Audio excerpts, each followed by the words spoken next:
Good morning mga ka-farmers. Pasyal muna ako dito sa mga tanim ko. Ito, nagbubulaklak na yung ano dito. Tanim ko na ano. Ito yung ano, Cardis dito sa Ilocano. Kaya ano, tawag nila pero sa amin, ano yun, Kadyos, Marinduque. Ito yung tanim ko na ano, na kalabasa. Ang laki na niya eh. Nakatuwa akong tingnan kasi pagbisita ko, ang laki na. Ano, ang laki ng bunga niya. Tapos ito, may kasunod pa siya na bunga. Yan.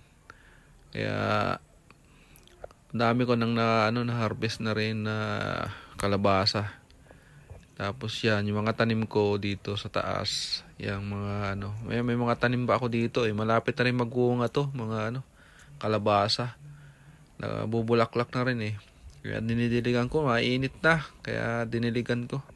Madami niya, mga 12 yata na puno to hanggang dyan sa may mga gilid niyang ano.